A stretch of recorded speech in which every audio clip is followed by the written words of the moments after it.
Hello students. So we are revising D block and F block elements. So in the yesterday classes we have completed the what? Variation in ionization enthalpy, magnetic property, correct? So in this class we are going to discuss next property, that is formation of color compounds. Formation of color compounds. Formation of color compounds. Okay.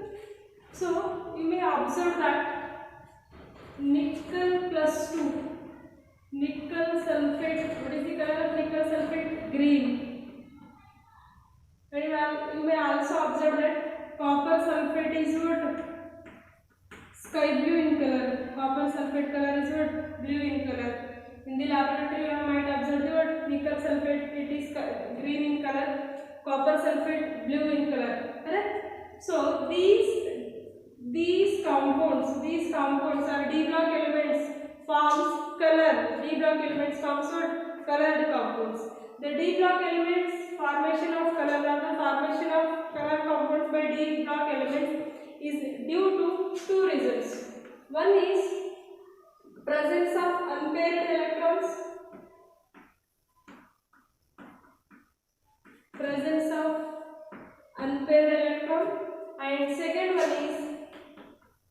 and second one is we know that there are 5 d orbitals in the what? Ground state. There are 5 d orbitals in the what? D block elements. Now the D block elements are d orbitals split into two energy levels. Split into two energy levels. What are those energy levels? T2G and Eg. T2G and Eg. Now the point is the energy gap between Eg and T2G is very small. The energy gap between Eg and T2G is very small. You know that D block elements shows you what color. D block elements in their solution state or in their solid state, it shows you what color. The D block element shows color because of two reasons. First one is what? Presence of unpaired electron, and second one is what? Small energy gap between T2G orbitals and Eg orbitals. So this is due to what? When electron, for example,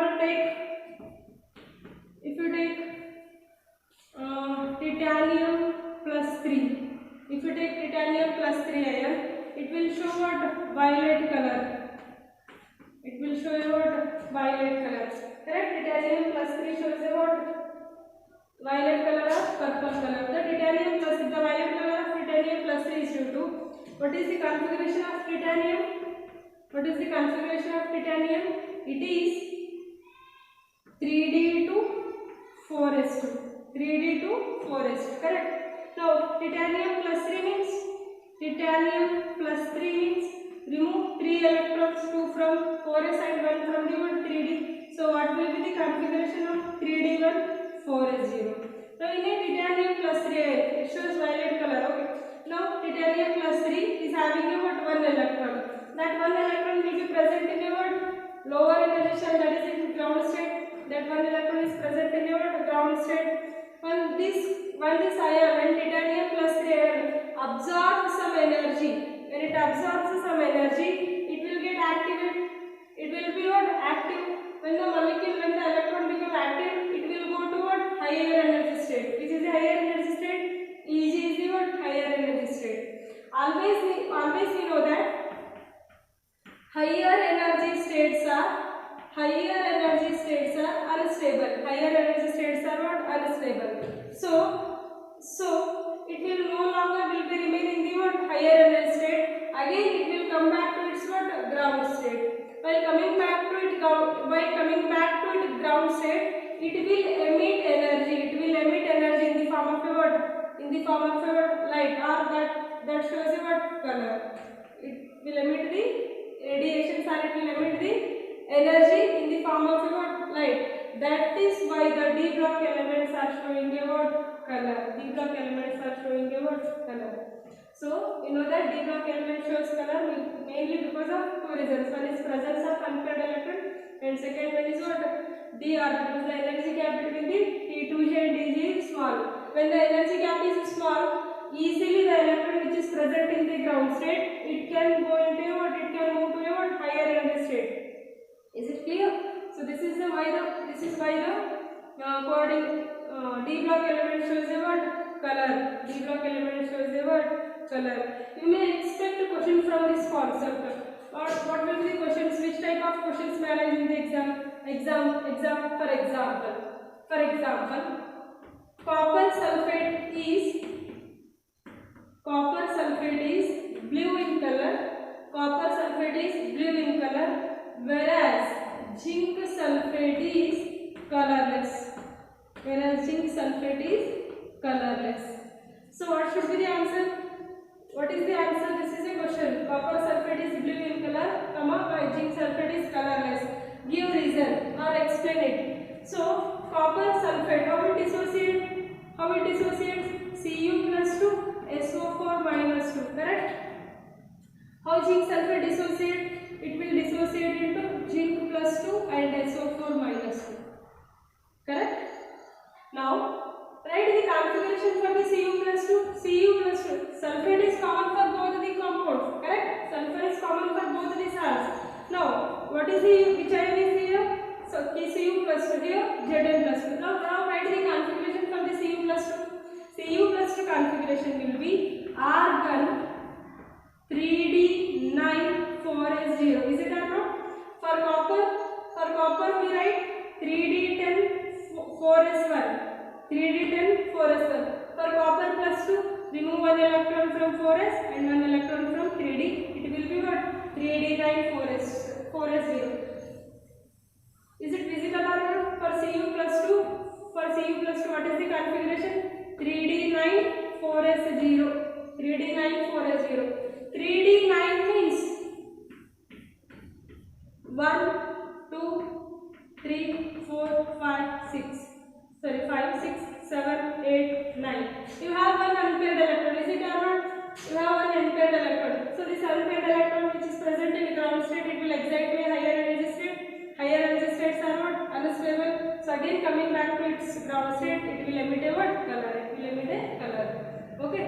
Whereas in case of zinc plus 2, what is the zinc plus 2 configuration? Zn configuration will be what? 3d10 4s2. Correct? Zinc plus 2 means what? Remove 2 electrons. Now 3d, how many electrons are there in the 3d shell? 10 electrons. 1, 2, 3, 4, 5, 6, 7, 8, 9, 10. Now 3d shell is totally filled, completely filled. So there is no excitation of electrons from ground state to higher energy state. So that's why zinc plus 2 is colorless, copper plus 2 is what? Blue in color. What is the reason? Here one unpaired electron is present, here no unpaired electron. No unpaired electron because the shell is completely filled. Here we can observe about one unpaired electron. So this type of questions may arise in your exam. Clear? Next.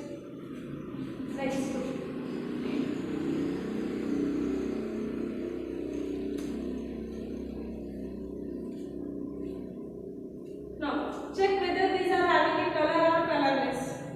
Scandium plus 3, titanium plus 4,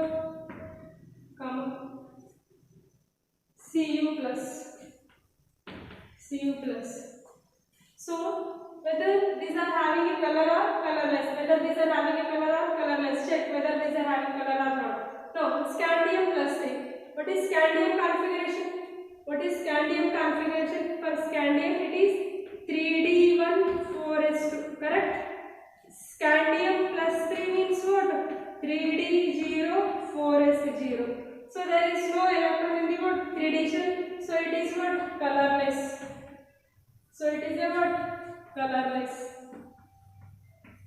Next. titanium plus 4. Titanium plus 4 means what? What is the configuration for the titanium?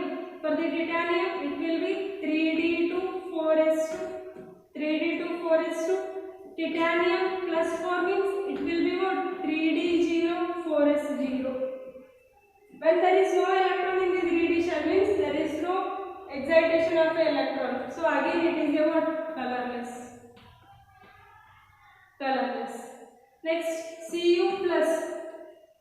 Cu plus. What will be the configuration for Cu? For Cu it will be 3d10 4s1. Correct? So Cu plus means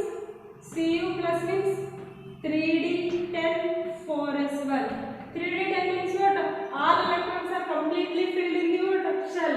So 3d is having what? Completely filled shells. Correct? So because of that reason, again there is no unpaired electron. When there is no unpaired electron means there is no matter of excitation of the electron. So again Cu plus is what? Colorless. Cu plus is what? Colorless. Clear? So this is important for the examination. It may arise in the what? Exam. So they may give any one ion. Check whether it is a colored or colorless. Okay. So if there is unpaired electron means it will be having some color or it will exhibit some color. If there is no unpaired electron means it will not have any color. Clear?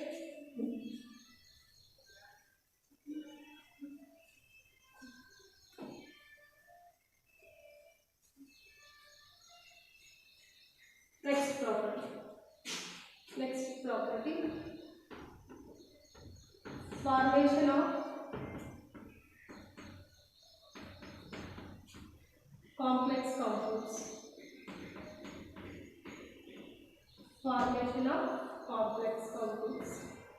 Okay, you may expect a question in the examination that D block elements readily forms complex compounds. Give any 3 reasons or give any 2 reasons.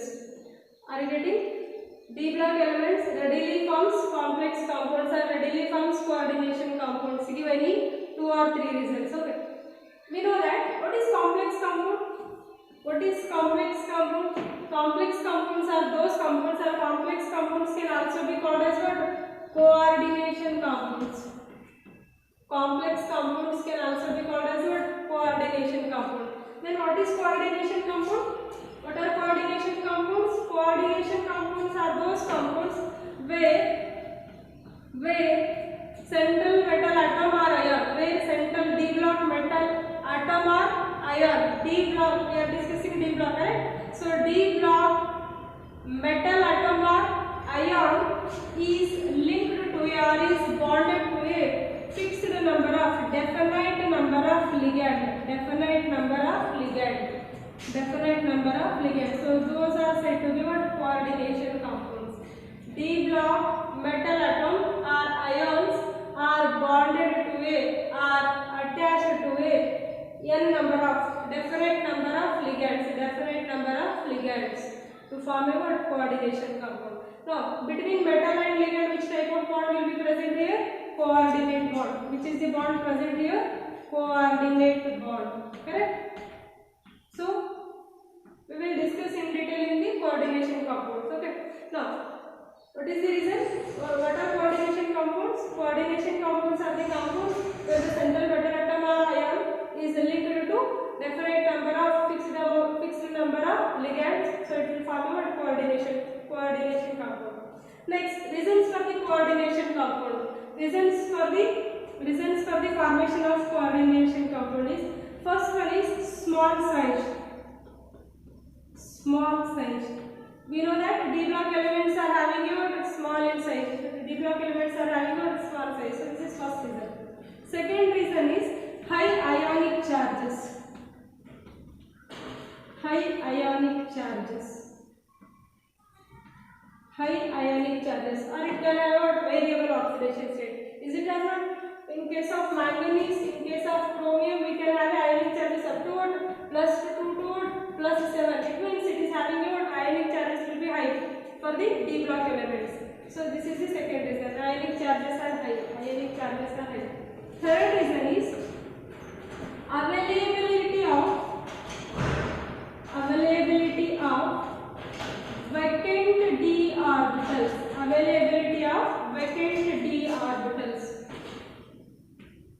availability of vacant d orbitals. Is it or not?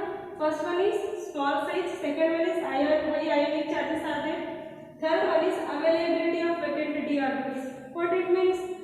Just now I have discussed one example, that is what? Titanium H2O6 plus 3, correct? So this can be called as a coordination compound. What is coordination compound? Central metal atom or ion is linked or it is bonded to a fixed number of ligands. Fixed number of ligands. Then what are ligands? What are ligands? Ligands are the what? Ligands are the what? Anions or neutral molecules. What are ligands? Ligands are the anions or neutral molecules which can donate an electron to a what? Metal atom. What are ligands? Ligands are the what?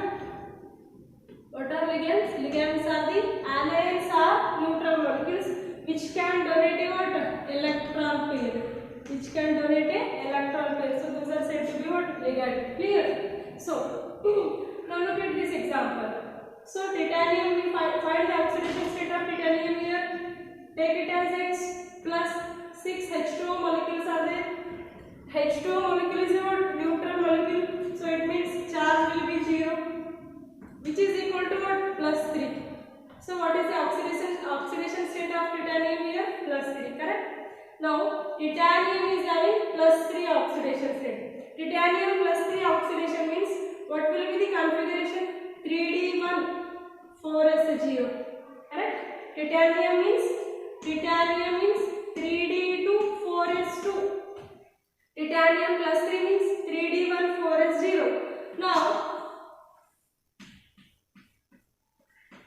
Now only one electron will be filled in a 3D, and you can observe the what? Number of vacant orbitals. So titanium complex or titanium element. Titanium belongs to which block? D block. So D block elements can have what? Vacant d orbitals. So these elements can have what? Vacant d orbital. So this is the correct reason. Is it or not? So these are the three reasons why the d block elements readily forms a coordination compounds. Okay. Next property.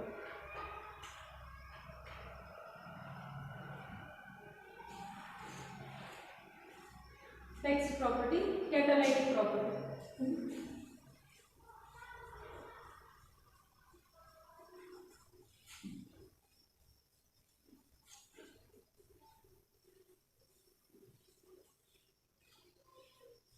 Next one.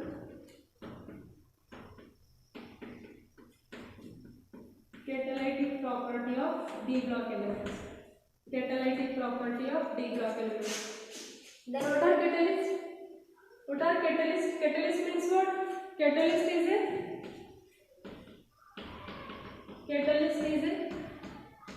substance. Catalyst is a substance which enhances rate of reaction. Correct? So catalyst is a substance which enhances rate of reaction. Enhances means it increases the rate of reaction. Catalysts are the substances which enhances the rate of reaction. Now D block elements are very good catalyst. D block elements shows a what? Catalytic property, and most of the catalysts are from which block? D block only. Okay. So D block elements are acting very good catalysts because of these three reasons. What is the first reason? First reason is the presence of vacant d orbitals. What is the first reason? Presence of vacant d orbitals. Okay. Second reason is tendency to exhibit variable oxidation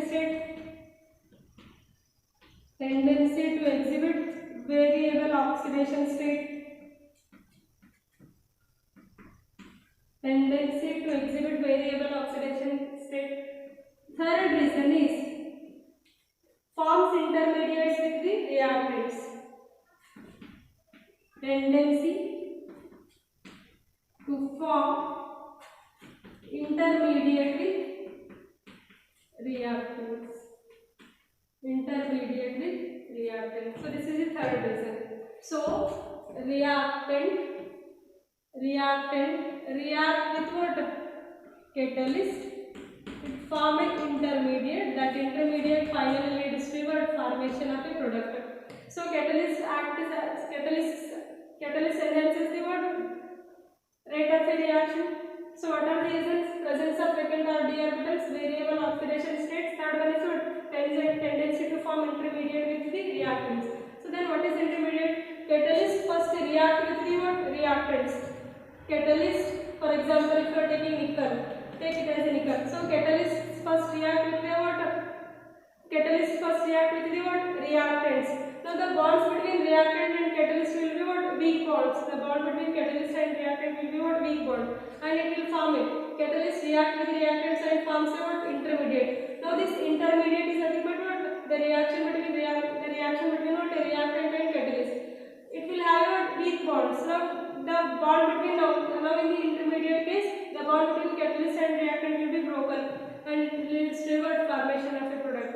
But here the catalyst do not participate in the what? Reaction. It just enhances the rate of a reaction without participating in the what? Reaction. So these are the reasons why D block elements act as a what? Catalyst. We can have some examples here. For example, we have observed that N2 plus 3H2 gives 2NH3, correct? So this is a synthesis of ammonia by Haber's process, correct? Synthesis of ammonia by Haber's process. In this process, what we are using the catalyst? Fe, correct? Fe is acting as a what? Catalyst. Fe belongs to which block? D block, correct? Next, in the manufacture of H2SO4, by contact process. So which is the catalyst used by? ಯಾವ catalyst use ಮಾಡ್ತೀವಿ? Vanadium pentoxide.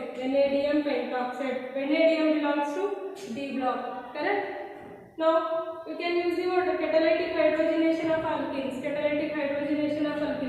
For example, CH2 react with hydrogen in presence of what? Nickel, palladium or platinum, or you can just take a nickel. Okay, again nickel belongs to which block? D block. It will form a CH3. So catalytic hydrogenation of alkene uses which catalyst? Nickel catalyst. So these are some examples where D block elements are acting as a what? Catalyst. Clear? Next property, formation of interstitial compounds.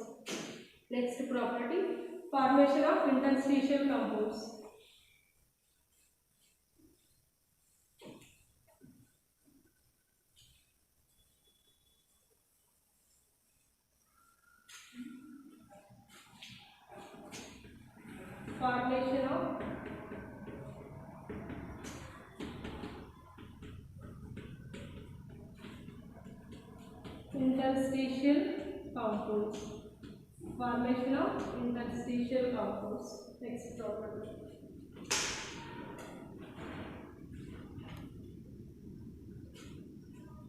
Okay. Formation of interstitial compounds. So we know the metallic arrangement of metal atoms. So metal atoms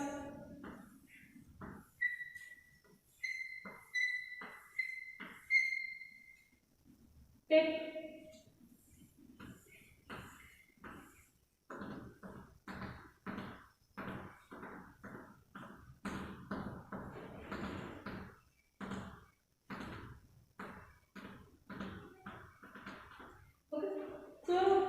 take some example. Take iron arrangement. Iron atoms arrangement is there. Okay.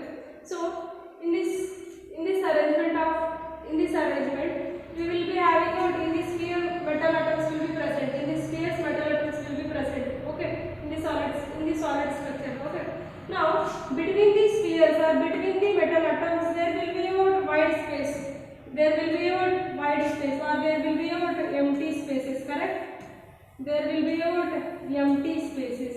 Now in these empty spaces, small atoms hydrogen, carbon, nitrogen.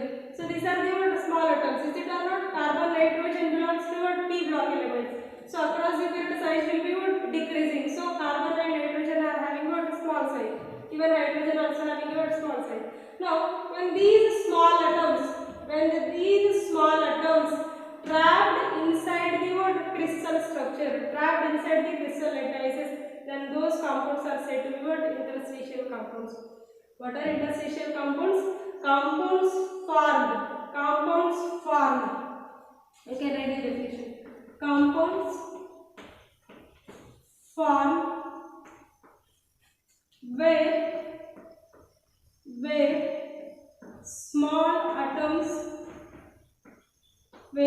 atoms like hydrogen, carbon, nitrogen are trapped inside the crystal lattice structure. Inside the crystal lattice. So this space, empty space or void can be called as what interstitial position. We have observed in the word solid state chapter. So this space can be called as what interstitial space. Now this interstitial space is what very less space present between the what spheres or present between the atoms. Now in this small interstitial space, if the small atoms are trapped, means those compounds are said to be what interstitial compounds. So you can write examples for the interstitial compounds. Fe 0.94 oxygen, titanium carbide, or you can write Mn4 nitrogen, or you can write vanadium H 0.56. So these are some examples for the what interstitial compounds. So iron arrangement will be there. In that iron arrangement, what some small atoms will be present with that. Next, carbon here, nitrogen is present here, hydrogen is present along with the what vanadium. Clear? So these are the examples for the interstitial compounds. Next, look at the properties of the what interstitial compounds. Why the d block elements forms interstitial compounds? Because the sizes of the d block elements are not similar. So because of that reason, d block elements forms what interstitial compounds. What is the reason? The sizes of the d block elements are very small, or the sizes of the d block elements are not somewhat similar. Clear? Next, properties of interstitial compounds. Properties of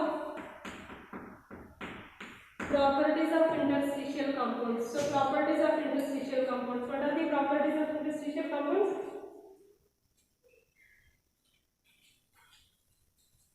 Properties of interstitial compounds. These interstitial compounds form non-stoichiometric. These are non-stoichiometric. Stoichiometric means what? Stoichiometric means what? Definite ratio. Stoichiometric means what? Definite ratio. Correct? Non-stoichiometric means what? There is no definite ratio between the what?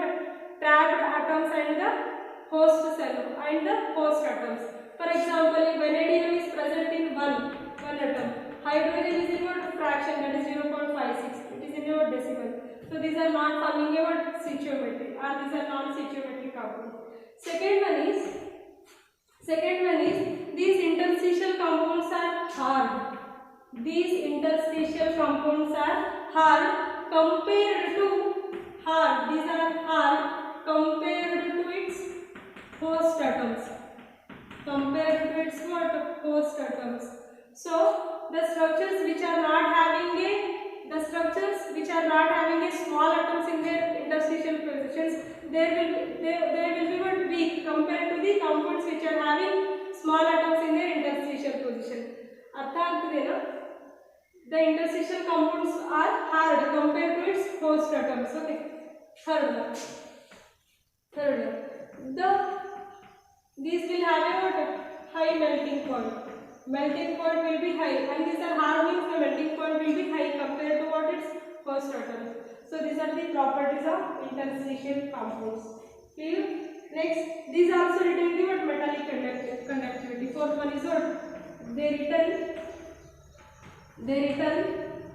retain metallic conductivity. These can also conduct the what? Electricity and heat. They retain the metallic conductivity. Clear? So these are the properties of interstitial compounds. Okay. Next property.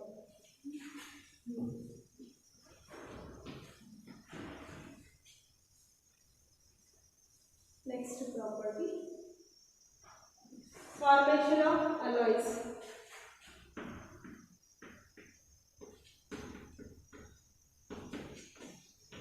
Formation of alloys. Formation of alloys. Then what is alloy? What is alloy? What is alloy? Alloy na ಕನ್ನಡದಲ್ಲಿ ಏನು ಹೇಳ್ತೀರಾ? ಮಿಶ್ರ ಲೋಹ ಅಂತ ಹೇಳ್ತೀರಾ, correct? So then what is alloy? Alloys are the alloy is a homogeneous. It is a homogeneous solid solution. Homogeneous solid solution. What is solid solution? What is solid solution? Solute as well as solvent. Solute as well as solvent. Both should be in which state? Solid state. When solute as well as solvent is in solid state, that will be called as what? Solid solutions. Clear? What is alloy? Alloy is a homogeneous solid solution. Homogeneous solid solution. Homogeneous solid solution where two or more metals will be present. Where homogeneous solid solution where two or more metals will be present. Metals are present. Where two or more metals are present. So those compounds are said to be what? Alloys. Homogeneous solid solution where two or more metals are present. So this is our definition of alloy. Clear? Next, alloy formation is again due to small sizes of what? Or less difference in the sizes of the atoms. We know that in the case of what? Scandium. In case of scandium to zinc. Only the size decreases from what? Scandium to chromium only. After chromium the size almost up to copper the size will remain almost the same. Is it or not? So because of that reason or because of the similarity in sizes of d block elements, these d block elements readily forms a what? Alloy. D block elements forms readily alloys. Okay. Now the alloys which are forming must have a what? Same sizes. ಯಾವ alloy form ಆಗ್ತಿದಾವೋ, ಯಾವ ಎರಡು metals ಅಥವಾ ಎರಡಕ್ಕಿಂತ ಜಾಸ್ತಿ metals combine ಆಗ್ತಿದಾವೋ ಅದರ size ಏನಾಗಿರಬೇಕು? Almost same ಆಗಿರಬೇಕು. ಅಲ್ಲಿ 15% ಗಿಂತ ಜಾಸ್ತಿ ಸೈಜ್ ವೇರಿಯೇಷನ್ ಯಾವ ಎರಡು ಮೆಟಲ್ಸ್ ಅಲ್ಲಿ ಇರೋದಿಲ್ಲೋ ಆ ಎರಡು ಮೆಟಲ್ಸ್ ಬೆಂಡ್ ಆಗಿ ಏನಾಗಿರುತ್ತೆ? ಬೆಂಡ್ ಆಗಿ ಫಾರ್ಮ್ ಆಗುತ್ತೆ, ಅಲಾಯ್ ಫಾರ್ಮ್ ಆಗುತ್ತೆ. Clear? So you can take examples. Brass and bronze. Brass.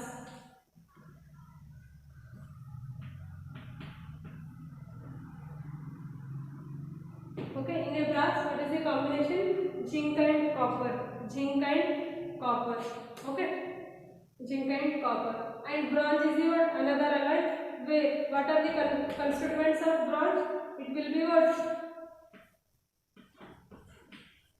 Copper and tin. Copper and tin are the metals. Which are present in the what? Bronze alloy. And here brass constitutes of what? Zinc and copper. So this is about the alloy. Okay.